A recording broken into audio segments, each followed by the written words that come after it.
Good evening and welcome to the channel's studios here in London with your international news around the world in 5.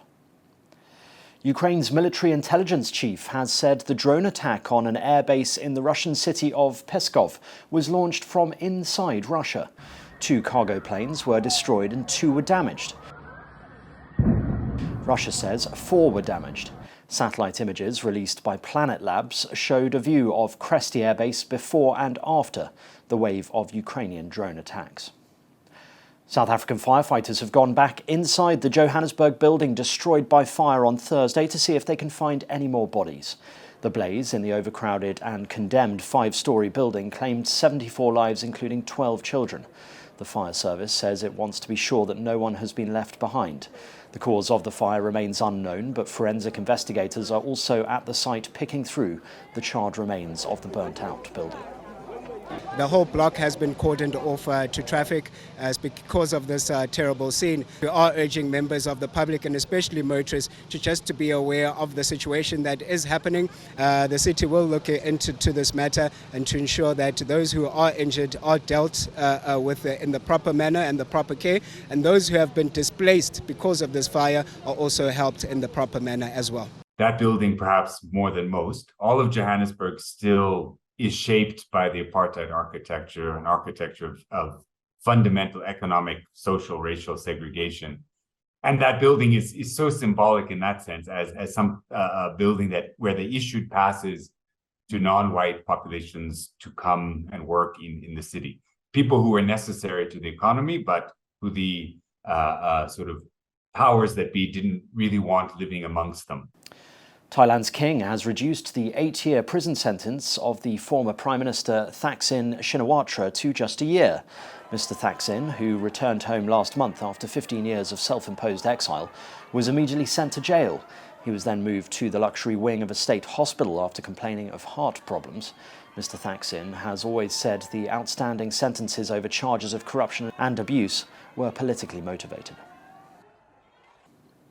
A judge has ruled that Donald Trump's trial in Georgia over charges of election fraud will be live-streamed and televised.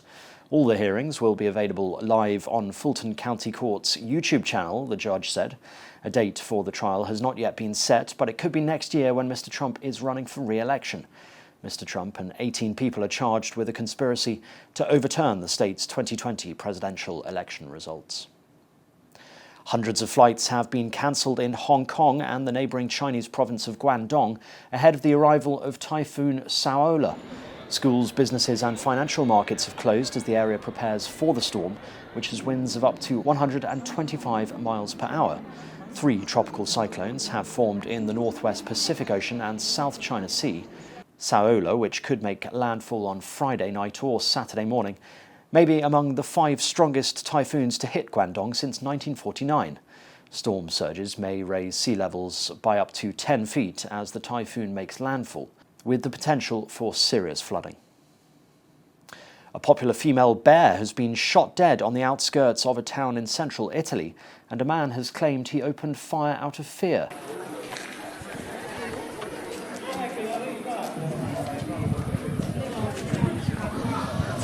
The bear, named Amarina, was filmed earlier this week roaming around the town of San Sebastiano dei Marsi with her 2 cubs. There was widespread shock in Abruzzo that Amarina had been killed. The bear was well known in the area and named after a variety of black cherry that she was particularly fond of.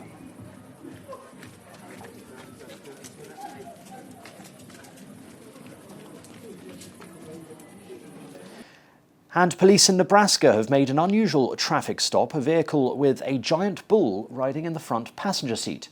Local police in the town of Norfolk were tipped off about a man driving a cow in the passenger seat. Police officers told local news media they initially expected to see a small calf inside the vehicle. Instead, they found a Watusi bull, a breed known for its giant spiralling horns. Local media reports said the driver's name was Lee Mayer, with the bull named Howdy Doody. The police officer wrote Mayer a warning and asked him to leave the city and take the bull back home.